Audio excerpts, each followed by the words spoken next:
I'm home. Oh, Beatrice, why are you here?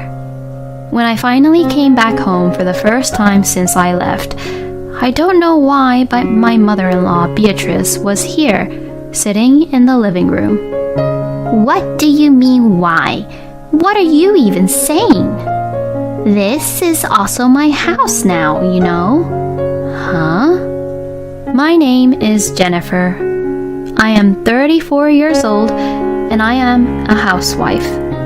It has been 5 years since I have been married to my husband, Kevin. Kevin and I live in an apartment which is about a 10-minute drive from his parents' house, and we have no kids yet. I thought that we would have kids as soon as we got married, but after 5 years, we still haven't had any. My husband wouldn't really say much about it, but I can feel that he is disappointed about our situation because he loves kids. I wanted to do something about it, so I went to the OBGYN clinic and consulted with them. And under the clinic's instruction, I went through fertility treatment. Then, a few months later, I finally became pregnant.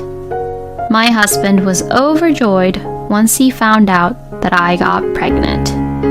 I was also very happy that we were finally able to have a baby.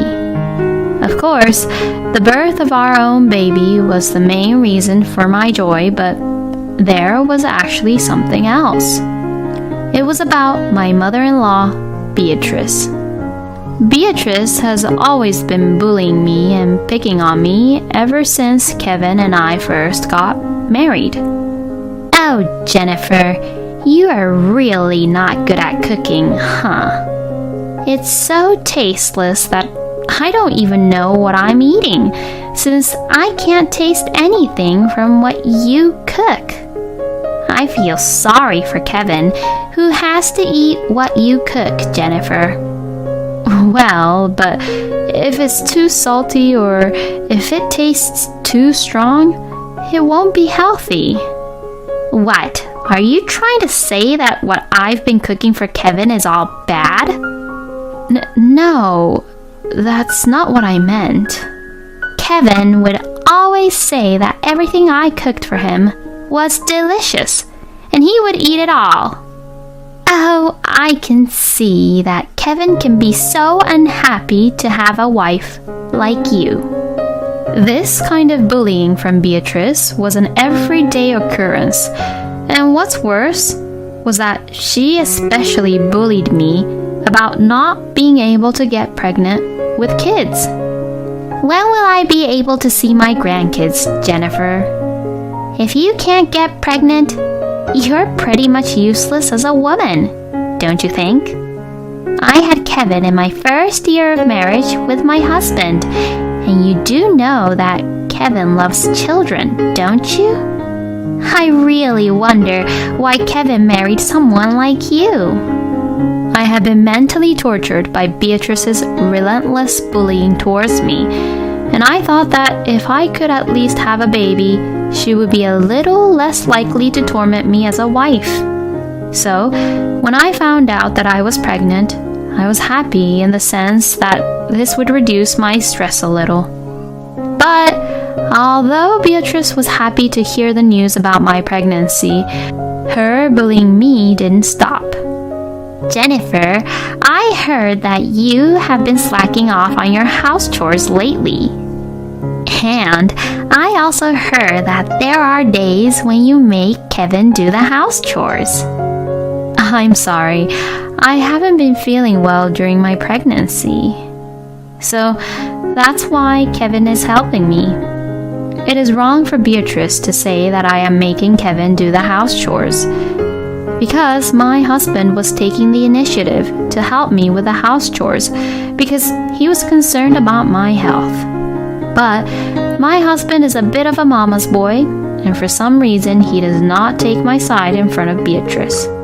Oh, poor you, Kevin, having to work and do house chores too. Thanks, Mom. You're the only one who understands how hard it is for me, Mom. Oh, poor Kevin. For the most part, when I was pregnant, I didn't get sick and skip the house chores like you did. I didn't even have the energy to listen to Beatrice endlessly bullying me. Then I decided that it was indeed too much being with Beatrice and my husband. So I decided to go back to my parents' house right before I was about to give birth, and give birth to our baby in my hometown. I first spent about 3 months at my parents' house, and I was surprised at how much stress I could get rid of just by being free from Beatrice and Kevin. My mother's cooking, which I hadn't had in a while, was really delicious, and I was able to spend some quiet time there, which was very comfortable. And then our baby, James, was born. He is a very cute boy.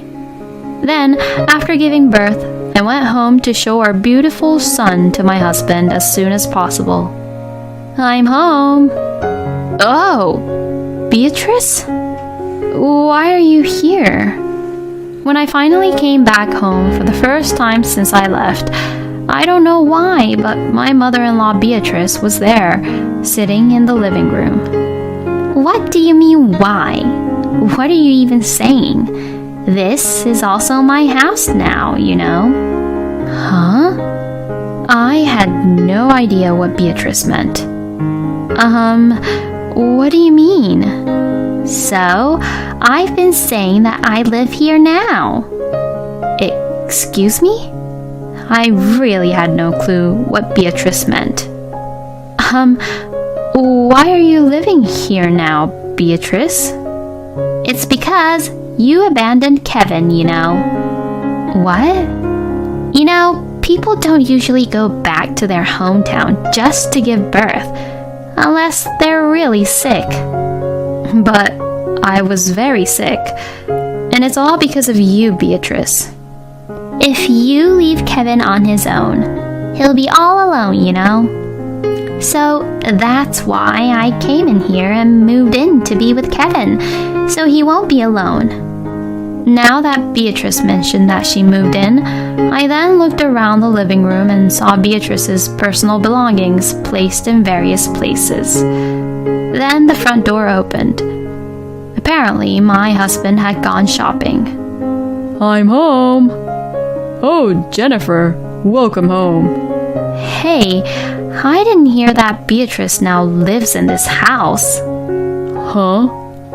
Oh, yeah. I guess I forgot to tell you. While you were back home, Mom came over often and we had a room available, so I asked her to live with me for a while. I thought it would be easier for Mom, and she wouldn't have to always drive here, so I thought it would be a good idea for her to live with me here. Well, that was until I finished giving birth to our baby, right?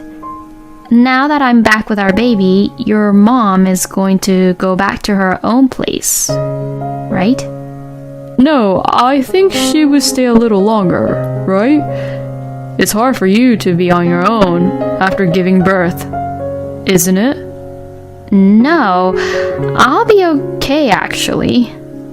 Oh, Jennifer, you're really a terrible person. Are you trying to kick me out? What? Oh, is that what you were trying to do? Hey, she's my mom, so you should take better care of her. No. That's not what this is about, is it? Then my husband got frustrated and started to get angry. That's enough. If you hate my idea, then get out of this house. Excuse me? Yeah, that's right. As long as I have my grandchild, there's no use for you to being Kevin's wife. So, you better just go back home to your parents. As you can imagine, what Beatrice had said made me very angry. Okay, I understand. I'm sick of being pushed around by you people. So, I'll leave. Yes, you should do that. But leave James behind. I beg your pardon? Why would I do that? Well, it's obvious, isn't it? James is my precious grandchild. My son is my precious child, as I sacrificed myself when I gave birth to him. But he's also my son too. So just leave him to us. No way. You really are a selfish, spoiled wife. As Beatrice and Kevin tried to forcibly take my son away from me, I rushed out of the room and went outside the apartment with James. Hey, wait! My husband chased after me, yelling, so I screamed and said, "Ah! Please help me!" This all happened during the daytime on the weekend, so there were a lot of people around, and people gathered around us to see what was going on. And the people around me began to stand in front of my husband as if they were protecting me. My husband then began to explain, No, I'm her husband. But no matter how much Kevin tried to explain, he was at a complete disadvantage. My husband had no choice but to leave and return home. I thanked the people who had protected me and immediately got a cab to my parents' house. My parents had just driven me back to my apartment, so they were surprised to see me back at their house. But when I explained them about what had happened, they both got so angry. They even told me to get a divorce with Kevin right away. I immediately went to the city office to pick up the divorce papers and sent them to the apartment where Kevin and Beatrice lived. A few days later, I guess it seems like my husband received the divorce papers since he contacted me. Hey! What's the meaning of this? I don't approve of this divorce. And why not? You were the one who kicked me out of the apartment in the first place. That's... I was just trying to show you that I'm the boss of this family. Excuse me? Oh, please, don't tell me that you think such nonsense like how husbands are better than wives. No, that's what Mom told me to say. You obey Beatrice in just about everything, don't you? Mama's boys like you are so annoying. Apparently, my husband got offended by that comment. Excuse me? How dare you say that? I'm just trying to take care of Mom. So don't you dare call me a mama's boy. Then, just sign the divorce papers. Fine, I'll sign it.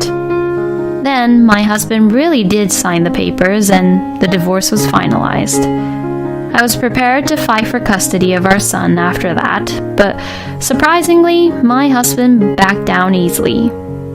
I did notice, however, that when my husband said he didn't want custody, his face looked a little awkward. About a year has passed since then.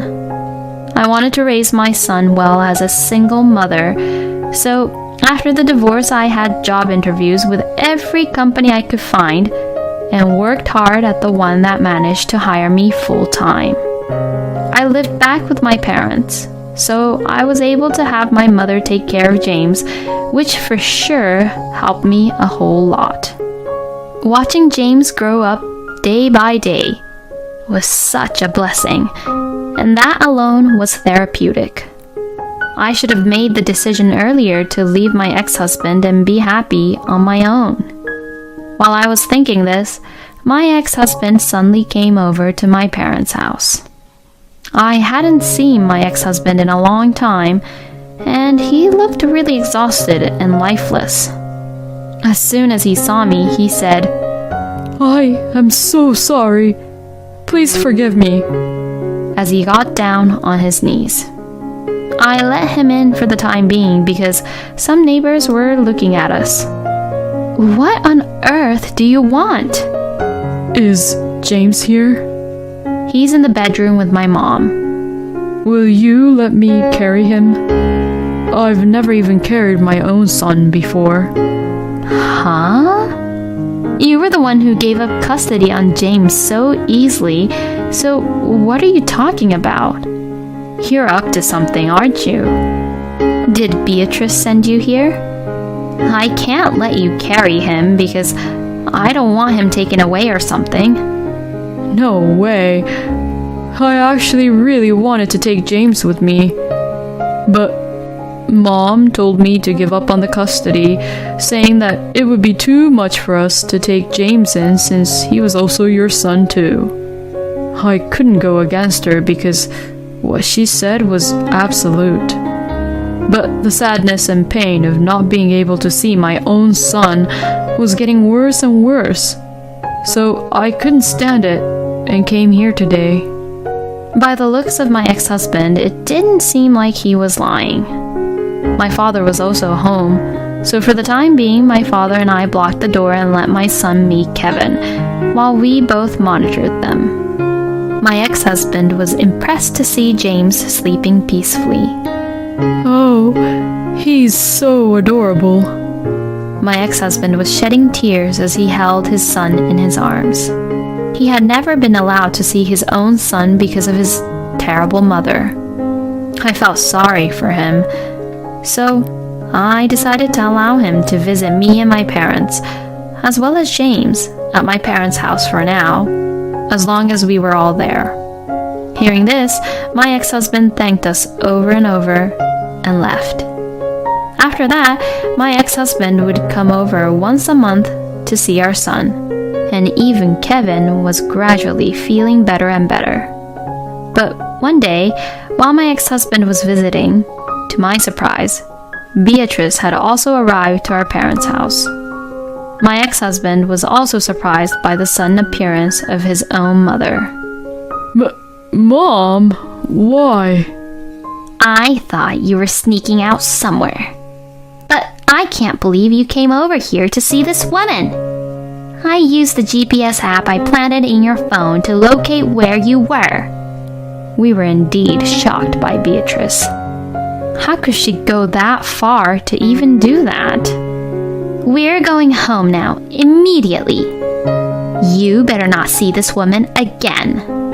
No way.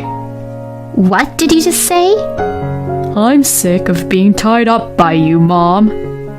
You never leave my house, so what do you even tell Dad about this?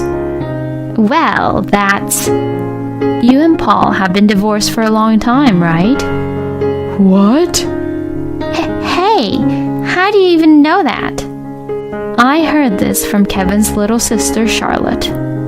I asked her about the relationship between you and Paul, since you seemed to always be with Kevin, and Kevin looked like he was getting tired of keeping you company, Beatrice.